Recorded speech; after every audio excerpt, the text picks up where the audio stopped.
1 বছরের বেশি সময় ধরে মস্তিষ্কের টিউমারজনিত জটিলতায় ভুগছেন অভিনেতা ইলিয়াস কাঞ্চন। গত বছরের 5 আগস্ট লন্ডনের একটি হাসপাতালে তার মস্তিষ্কে অস্ত্রোপচার করা হয়। তখন থেকে লন্ডনেই আছেন, চলছিল চিকিৎসা। প্রায় 1 বছর চিকিৎসার পর গতকাল রাতে সবাইকে কাঁদিয়ে না ফেরার দেশে চলে গেছেন বেদের মেয়ে জ্যোৎস্না সিনেমার এই নায়ক। দেখলে চোখের পানি ধরে রাখতে পারবেন না আপনি। দর্শক, পুরো সংবাদটি বিস্তারিত জানতে হলে ভিডিওটি না টেনে সম্পূর্ণ দেখুন।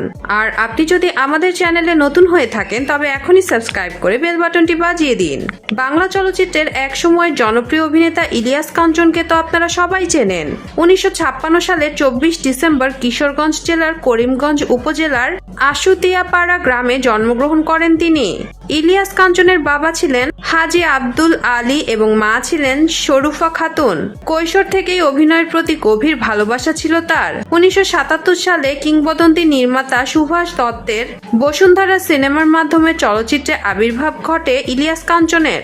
সেলুলয়েডের রোমান্টিক নায়ক হিসেবে তার যাত্রা শুরু হলেও পরবর্তীতে তিনি একাধিক ধারার চরিত্রে সফলভাবে অভিনয় করেছেন। ইলিয়াস কাঞ্চন অভিনীত বেদের মেয়ে জ্যোৎস্না চলচ্চিত্রটি এখনও বাংলা চলচ্চিত্রের অন্যতম কালজয়ী কাজ হিসেবে দর্শকদের কাছে স্মরণীয় হয়ে আছে। 4 দশকের দীর্ঘ ক্যারিয়ারে 350-টিরও বেশি সিনেমায় অভিনয় করেছেন তিনি। রোমান্টিক নায়ক থেকে অ্যাকশন, কমেডি, পারিবারিক সব ধরনের চরিত্রে সমানভাবে মানিয়ে নিয়েছেন ইলিয়াস কাঞ্চন। তবে জানেন কি, ব্রেইন টিউমারে আক্রান্ত হয়ে দীর্ঘদিন ধরে যুক্তরাজ্যের লন্ডনে চিকিৎসাধীন অবস্থায় মৃত্যুর সঙ্গে পাঞ্জা লড়ছেন ইলিয়াস কাঞ্চন। সম্প্রতি পরিবারের সদস্যদের সঙ্গে তার কিছু ছবি সামাজিক যোগাযোগ মাধ্যমে ছড়িয়ে পড়লে ভক্তদের মধ্যে নতুন করে তার শারীরিক অবস্থা নিয়ে আলোচনা শুরু হয়।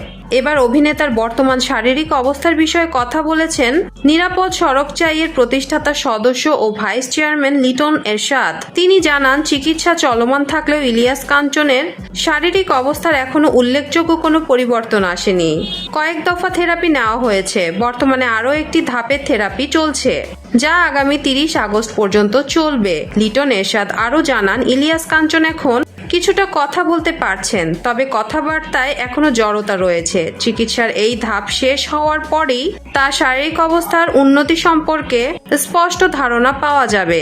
এদিকে ইলিয়াস কাঞ্চনের মৃত্যুর গুজব ছড়িয়ে পড়েছে সামাজিক যোগাযোগ মাধ্যমে। বিষয়টি নিয়ে তার ছেলে মিরাজুল মঈন জয় দেশবাসীকে বিভ্রান্ত না হওয়ার আহ্বান জানিয়েছেন। শুক্রবার এক বিবৃতিতে মিরাজুল মঈন বলেন, বাবা বর্তমানে অসুস্থ এবং লন্ডনে চিকিৎসাধীন আছেন। তার চিকিৎসা চলছে নিয়মিতভাবে। দয়া করে কেউ কোনো গুজবে কান দেবেন না। আমি দেশবাসী সহ সবার কাছে অনুরোধ করছি, আপনারা বাবা দ্রুত সুস্থতার জন্য দোয়া করবেন। উল্লেখ্য, বর্তমানে লন্ডনে মেয়ে ইমা ইসলামের বাসায় অবস্থান করছেন ইলিয়াস কাঞ্চন। পরিবারের সদস্যদের সঙ্গে সময় কাটানো, ছোটখাটো আড্ডা কিংবা বাইরে ঘুরতে যাওয়া এসবই তাকে মানসিকভাবে শক্তি যোগাচ্ছে। ইলিয়াস কাঞ্চনের সুস্থতা কামনা করে ভক্ত শুভাকাঙ্ক্ষীরা নিয়মিত প্রার্থনা করছেন। সবাই আশা করছেন চিকিৎসা শেষে দ্রুতই সুস্থ হয়ে স্বাভাবিক জীবনে ফিরবেন তিনি। দর্শক, বাংলা চলচ্চিত্রের এক সময়ের জনপ্রিয় অভিনেতা ইলিয়াস কাঞ্চনের কোন ছবিটি আপনার সবচেয়ে বেশি পছন্দের? কমেন্ট করে জানিয়ে দিন আমাদেরকে। ভিডিওটি যদি ভালো লেগে থাকে একটি লাইক দিন এবং শেয়ার করুন আপনার বন্ধুদের সাথে। আর আমাদের চ্যানেলটি এখনই সাবস্ক্রাইব করে বেল বাটনটি বাজিয়ে দিন। ধন্যবাদ।